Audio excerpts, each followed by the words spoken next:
CASSIUS IFL TV here with Billy Joe Saunders. What happens tomorrow night, Bill? I personally think it's got the makings of the fight of the year. I think the clash of styles with Warrington, obviously, with the pressure he brings and, you know, the consistency. Lee Wood with his punch power plus consistency. We've seen Lee Wood down in fights before, come back, knockout. We've seen Warrington down in fights before, getting dropped, getting back up and Warrington on.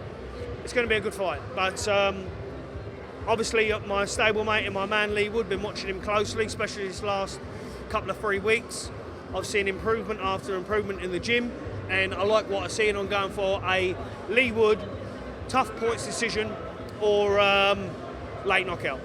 It's definitely going to be a great night here in Sheffield. What is going on with you currently? Because it looks like you're on the verge of making your long-awaited return to the ring. Yeah, obviously, just, you know, my team's in talks with Eddie at the moment, just sorting a few bits out. A small bit, shall I say, even.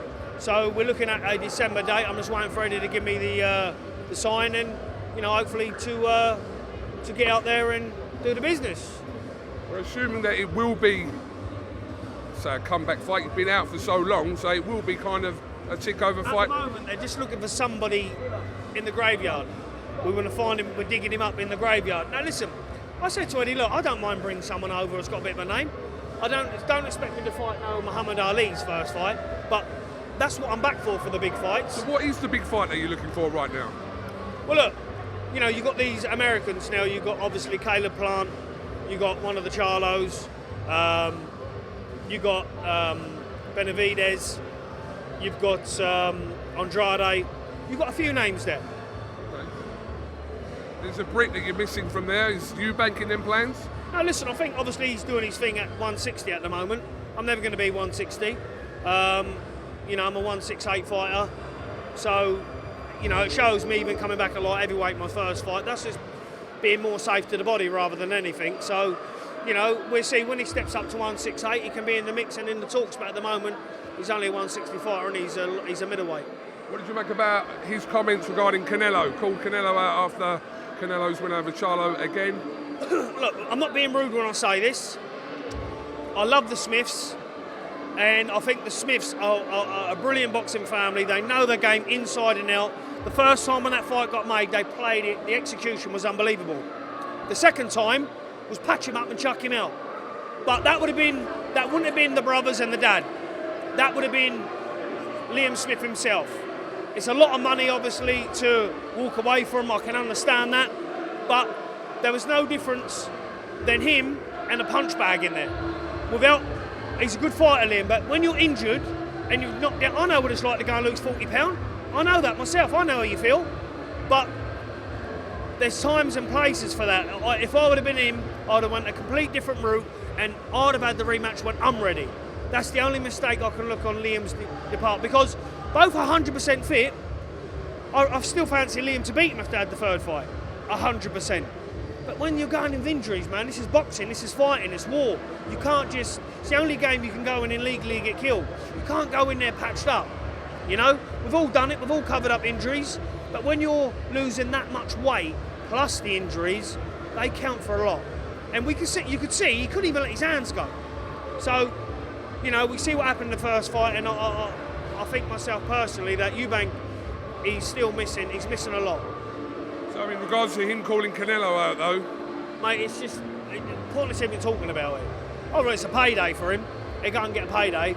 That's all it will be, you know? It'll be another L. He knows that. And I think the whole world knows that.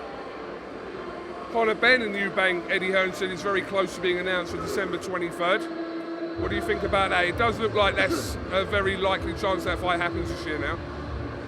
Look, I think there's a few hurdles that, you know, the teams have got to come over first to get that over the line. There's no better man than Eddie Hearn to make that happen. I think myself personally, Connor's a lot younger, a lot fresher, and often the performance with Liam Smith, the first fight, when Liam wasn't injured, you got to fancy Conor Benn. I mean, look, we can't look at people. Listen, I'll give anybody the credit for the win, but people look at his win against Liam Smith and go, it's the best he's ever boxed. Well, if you're boxing someone basically with their arms tied up and just walking forward, you're going to look like Muhammad Ali. And he didn't even look like that. And every time he went to get hit, he know what I'm saying when I say this. He will listen to this and he knows what I'm talking about. Every time Liam Smith even let his hands go, he didn't want to know. Gun shy. And you know you're gun shy. Watched bits of your thing with Simon Jordan the other day. That's looked quite entertaining. Simon Jordan's a good man, to be honest. You know, he's doing a good job. You know, it's just getting me, obviously, putting myself back out there in a good platform, probably the best platform that I've been on so far. No disrespect. Nah, listen, it's good just to go out there and be seen again. Do you know what I mean? I'm enjoying being around the boxing now. Even my little ones in the old gym. It's just nice just to be back around the game. So you and Eddie cool now? Who? You and Eddie Hearn cool? Me and Eddie's always, listen, me and Frank Ryan's had lovers tiffs. Me and Eddie's had lovers tiffs. Yeah? But we got over them. Do you know what I'm saying? We're over them. It's business. Back together. It's business, yeah. Look, there's Eddie Hearn. Obviously, he's the man in boxing. Let's face it. He's the one to make the fights, to put the big shows on. When you go to the events, all the big fighters, he can make that happen. And look, I can't not like him. Going back when I was 16-year-old, 15-year-old, if they said, right, this is how your career's going to go, you're going to have this and that, I've got to thank him and Frank Ryan, because without both of them, really, you know, it would have been a struggle. So thanks to both of them. Big up to Matchroom Boxing. Let's get the ball rolling again. Let's get some good business in. Let's get some good fights in for the fans. We're definitely going to fight this year, though, 100%. Yeah, listen, KUGAN, unless obviously something else changes from Eddie's side or someone like that, and they say, right, we're going to roll it back to this or roll it back to that, I'm ready to go. I'm ready to go. Obviously, I'll be coming back a bit heavier than what I normally do, but I just want to get back in there and, you know, start bouncing around the ring and seeing what it's like again under the lights. Billy Joe Saunders, thank you very much for your time. Have you got anything else you'd like to say, mate? Not really, no. Just have you got that money you owe me? How much is it again? We talk off camera. Traveller's checks in the post, son. Traveller's check. He's giving me the mace. Thanks. Thank you very much. Get in the ring back.